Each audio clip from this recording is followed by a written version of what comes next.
বিসমিল্লাহির রহমানির রহিম। আল্লাহুম্মা সাল্লি আলা মুহাম্মদ।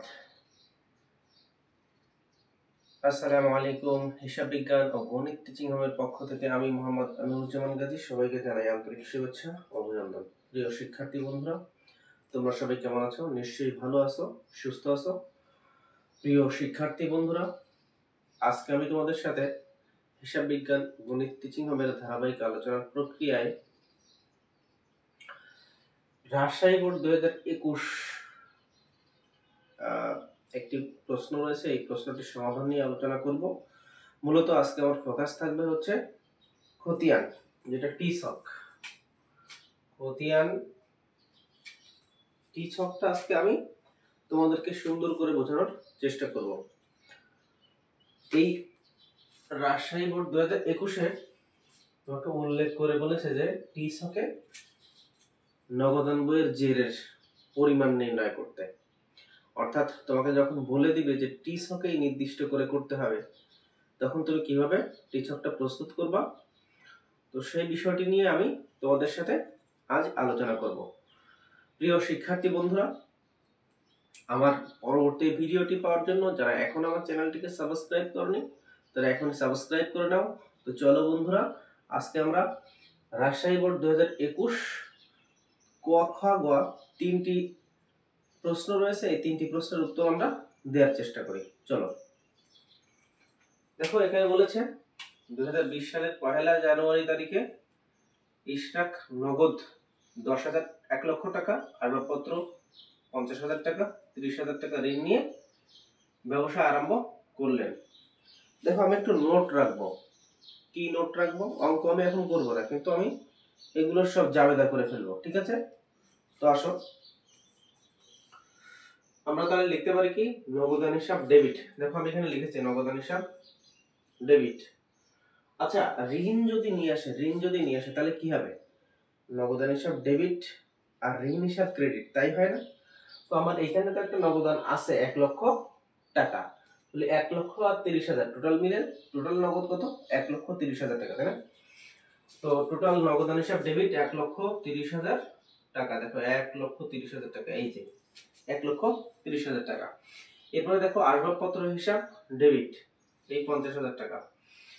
এরপরে দেখো 30,000 টাকা ঋণ নিয়ে আসছিল, এটা দায় তোমার জন্য, তো ঋণ হিসাব ক্রেডিট 30,000 টাকা। মূলধন তাহলে কত হবে? এখানে এই 1 লাখ টাকা ছিল নগদ, আর তোমার 50,000 টাকা ছিল আসবাবপত্র, টোটাল মিলে 1,50,000 টাকা হচ্ছে মূলধন হিসাব। এরপরে দেখো 2 তারিখে বলেছে মাসিক 10,000 টাকা বেতনে একজন ম্যানেজার নিয়োগ করা হলো। আচ্ছা, খুব ভালো কথা। মাসিক বেতন যদি তুমি নিয়োগ করো, তুমি কি টাকা দিয়েছো? নিশ্চয়ই টাকা দাও নাই। তাহলে এটা কি লেনদেন হবে? লেনদেন হবে না বন্ধু। আমরা জানি কি, যে অর্থের অঙ্কে তোমার পরিবর্তন হইতে হবে। ব্যবসা প্রতিষ্ঠানের কোনো পরিবর্তন যদি হয়, তাহলে সেটিকে আমরা লেনদেন হিসেবে গণ্য করতে পারি। অর্থাৎ অর্থের মাপকাঠিতে পরিমাপযোগ্য না হলে তাহলে সেটি তোমার হবে না, নগদান লেনদেনে হিসাবভুক্ত হবে না। আবার যদি বলি আমরা এখানে কোনো লেনদেন হয়েছে, লেনদেন হয়নি, আমি গিভ অ্যান্ড টেকের কোনো ব্যাপার এখানে ঘটেনি। এরপরে কি বলছে? নগদে 5 তারিখ বলছে, 5 তারিখ নগদে 20,000 টাকার পণ্য ক্রয়। তো নগদে যদি ক্রয় করে, তাহলে আমরা কি জানি? ক্রয় হিসাব ডেবিট আর নগদান হিসাব ক্রেডিট। ওকে, ফাইন। ধারে অফিস সরঞ্জাম ক্রয়। বন্ধুরা, যারা একেবারে বুঝছো না, বিষয়গুলো নোট করে নাও। আমরা বারবারই বলেছি ধারে ক্রয়ের সাথে পাওনাদারের সম্পর্ক, আর ধারে বিক্রয়ের সাথে দেনাদারের সম্পর্ক। তো ধারে ক্রয় তাহলে কার সাথে সম্পর্ক? পাওনাদার বা প্রদেয় হিসাব।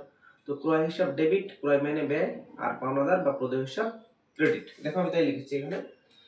তাহলে তুমি এখানে খেয়াল করো, অফিস সরঞ্জাম একটা সম্পত্তি না?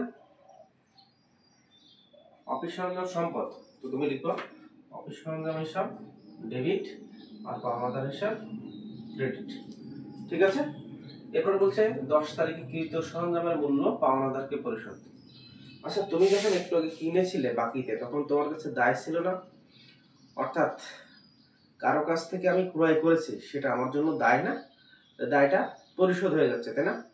পাওনাদারকে কি তার মূল্যটা পরিশোধ করে দিচ্ছি। এখন কি আমার দায় থাকতেছে না, তো পাওনাদার হিসাব ডেবিট, আর যদি নগদে পরিশোধ করে তাহলে নগদান হিসাব ক্রেডিট। তো দেখো আমি এখানে লিখেছি পাওনাদার হিসাব ডেবিট আর নগদান হিসাব ক্রেডিট। আমার মনে হয় 15 তারিখে একটা লেনদেন বাকি থেকে গেছে। দেখো 30,000 টাকা ধারে পণ্য বিক্রয়, বিক্রয়ের সাথে কার সম্পর্ক? ধারে বিক্রয়ের সাথে দেনাদার, তো দেনাদার হিসাব ডেবিট আর বিক্রয় হিসাব ক্রেডিট। এরপরে আসো 26 তারিখে বলছে নগদে বিক্রয় 8,000 টাকা। তো নগদে বিক্রয় করলে কি হবে? নগদান হিসাব ডেবিট, বিক্রয় হিসাব ক্রেডিট। নগদ সম্পদ বাড়তেছে আর বিক্রয় আয়ও বাড়তেছে। নগদান হিসাব ডেবিট আর বিক্রয় হিসাব ক্রেডিট। এই যে এখানে লিখছি নগদান হিসাব ডেবিট, বিক্রয় হিসাব ক্রেডিট। এরপরে দেখো বন্ধুরা ভাড়া বাবদ পরিশোধ করা হলো, তাহলে ভাড়া একটা খরচ, তো ভাড়া হিসাব ডেবিট আর নগদ সম্পদ কমে যাচ্ছে, নগদান হিসাব ক্রেডিট। বেতন, ম্যানেজারের বেতন পরিশোধ করা হলো। দেখো ম্যানেজারের বেতন কত টাকা নির্ধারণ করা হয়েছিল? 10,000 টাকা।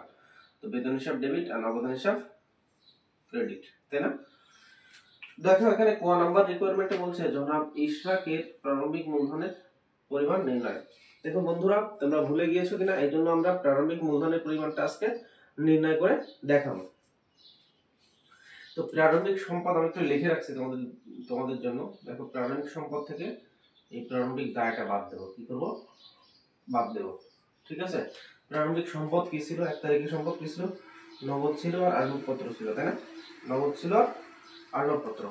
তো নগদ কত টাকা? 1,30,000 টাকা। নগদ হচ্ছে 1,30,000 টাকা। আচ্ছা, আর আসবাবপত্র কত? আসবাবপত্র তোমার 50,000 টাকা। Okay fine. আচ্ছা তাহলে টোটাল কত হইল? টোটাল হইল 1,80,000 টাকা। ওকে, এবার ঋণ বাদ দাও। প্রারম্ভিক ঋণ কত ছিল? ঋণ 30,000 টাকা। তাহলে মূলধন কত হচ্ছে দেখো তো? 1,50,000 টাকা। দেখো তো তোমার এটার সাথে মেলে কিনা? 1,50,000 সাথে মূলধন মেলে বন্ধুরা?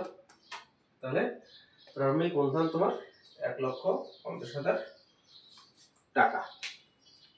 এবার বলছে 5, 10, 15 ও 31 তারিখের জাবেদা দাখিলা দেখাও। তো আসো আমরা একটু দেখে নিই বন্ধুরা। 5 তারিখের জাবেদা কি ছিল আমাদের?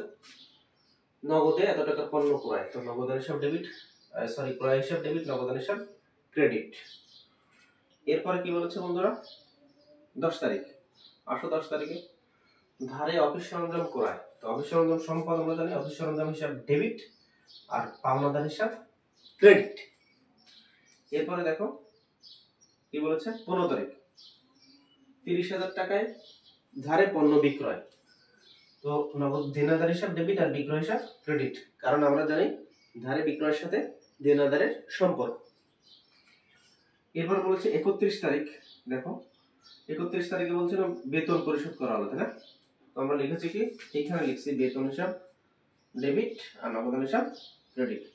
তো তোমার এই ছিল 5, 10, 15, 31 তারিখের জাবেদা দাখিলা। যদি তুমি জাবেদা পারো তাহলে এর পরের যে অঙ্কটি আমরা করবো, অর্থাৎ কি বলেছে দেখো গ নাম্বারে বলেছে কি, টি ছকে ছক ব্যবহার করে জানুয়ারি শেষে নগদ জেরের পরিমাণ নির্ণয় করো।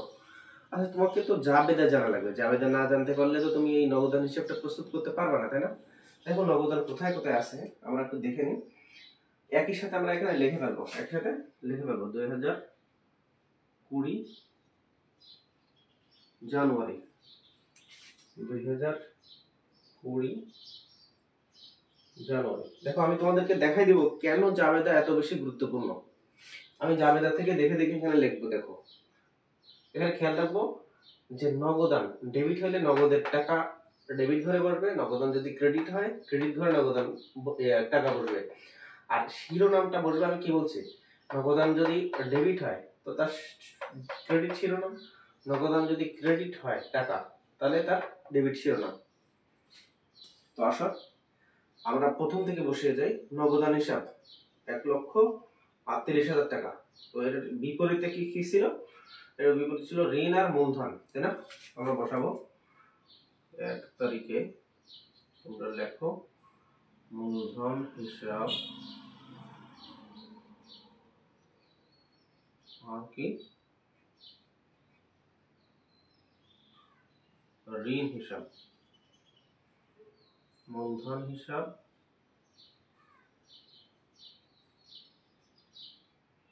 আর ঋণ হিসাব। মূলধন হিসাব কত টাকা নগদ এনে আসছিল? 1,00,000 টাকা। আবার আরেকটা নগদান কি ছিল? ঋণ নিয়ে আসছিল, তাই না? নগদান হিসাব ডেবিট, ঋণ হিসাব ক্রেডিট, 30,000 টাকা। Okay fine. এরপরে দেখো আর নগদান আমার কোথায় আছে? 1 তারিখে আমরা 2 তারিখ লেনদেন নাই, 5 তারিখ একটা নগদান আছে, সেটা হচ্ছে ক্রেডিট। কত টাকা? 20,000 টাকা। 5 তারিখে দেখো 20,000 টাকা ক্রেডিট আছে। তো আমরা এখানে লিখবো 5 তারিখ, 5 তারিখ। এখানে কি শিরোনামটা কি? পুরো হিসাব। টাকার ঘরে আগে টাকার ঘর লিখে নিলাম। এই 20,000 টাকা নগদান ক্রেডিট বলছে, তো 20,000 টাকা লিখলাম। এই নগদান যদি ক্রেডিট হয়, ক্রেডিট টাকা হয়, শিরোনামটা হবে ঠিক এর বিপরীত, ক্রয় হিসাব। ক্রয় হিসাব। আশা করি বুঝতে পারতেছো বন্ধুরা। দেখো আমি লিখেছি এখানে নগদান আমার এখানে ক্রেডিট 20,000 টাকা। এই 20,000 টাকা তো নগদ যেহেতু ক্রেডিট, এর বিপরীত শিরোনাম কি? ক্রয় হিসাব। এর বিপরীত শিরোনাম এই ক্রয় হিসাব। তো ক্রয় হিসাবটাকে আমরা এখানে লিখে নিয়েছি। এরপরে দেখো 22 তারিখ একটা লেনদেন আছে, নগদান হিসাব ক্রেডিট 10,000 টাকা।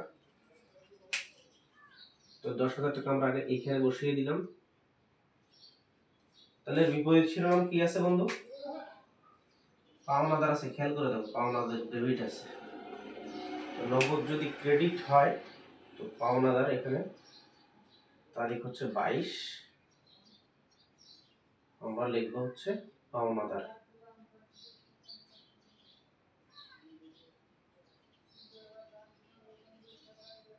পাওনাদার হিসাব। এরপরে আর কোথায় নগদান আছে? দেখো 26 তারিখ একটা নগদান ডেবিট আছে।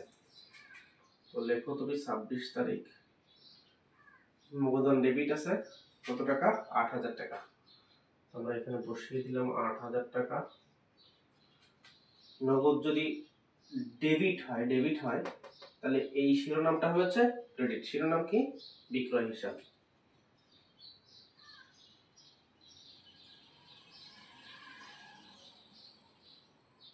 বিক্রয় হিসাব। Okay fine. এরপর দেখো ভাড়া হিসাব ডেবিট, নগদান হিসাব ক্রেডিট 30 তারিখে।